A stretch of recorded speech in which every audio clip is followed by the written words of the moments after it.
Salut, c'est Zephyrin de Creators on Films. On va parler de comment faire pour réaliser une vidéo de qualité sur votre téléphone portable.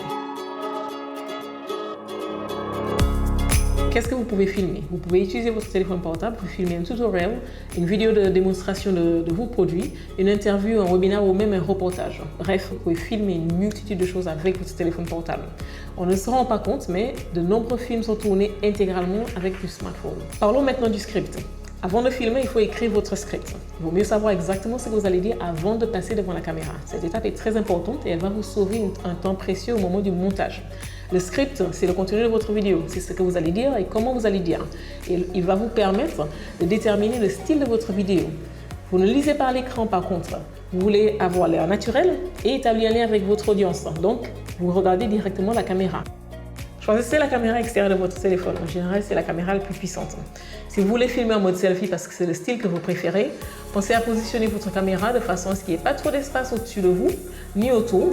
Et surtout, ne vous coupez pas la tête. Pour aller plus loin, vous pouvez utiliser une application comme Filmic Pro qui vous permet de contrôler la luminosité, la vitesse d'obturation, le format, etc. et de faire de votre téléphone une véritable caméra professionnelle. Parlons maintenant de la luminosité. Pensez à aller dans un lieu qui est très lumineux. Je ne parle pas de vous mettre sous le soleil à midi, mais simplement de choisir un environnement qui est bien éclairé. Si vous avez une lumière comme celle-ci, placez-la à côté de la caméra et en hauteur, de façon à ce qu'elle soit à peu près à 45 degrés. Sinon, la lumière naturelle fonctionne très bien aussi. Vous pouvez vous mettre au niveau d'une fenêtre ou d'une source de lumière naturelle. Donc, le cadre est peut-être joli, mais sauf si vous filmez pour une ferme. Peut-être pas le son que vous voulez sur votre vidéo. Il faut choisir un lieu qui est calme. Éloignez-vous de tout ce qui peut ajouter des bruits parasites à votre vidéo, comme un réfrigérateur, par exemple. Éteignez aussi les appareils comme le climatiseur et le ventilateur. Vous pouvez investir dans un micro-cravate très pratique et efficace pour un meilleur son que celui du téléphone. Vous pouvez utiliser le Lav Pro de Rode. Il n'est pas cher, plutôt de bonne qualité. C'est le micro qu'on utilise pour tourner cette vidéo et qui est branché directement sur le téléphone. Dernière chose, le cadrage. C'est très important pour la qualité de votre vidéo.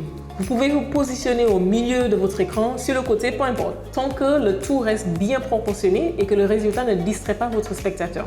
Pensez au background. Qu'est-ce qu'il y a autour de vous? Est-ce que c'est ce que vous voulez qu'on voit? C'est bien la difficulté quand on tourne. Il faut éviter toute distraction pour le spectateur. Il faut que la personne qui vous regarde reste concentrée sur ce que vous dites et que votre cadrage marche pour vous et pas contre vous. Pour bien cadrer, vous pouvez utiliser un petit trépied pour votre téléphone et mettez-le en mode selfie pour vérifier votre cadrage. Horizontal ou vertical, tout dépend de votre cible. Si vous avez l'intention de publier votre vidéo sur YouTube, préférez le format horizontal. Pour les réseaux sociaux, les deux peuvent marcher, ça dépend de ce que vous voulez. Dans une prochaine vidéo, on va vous montrer comment faire pour monter votre vidéo sur votre smartphone. À la prochaine!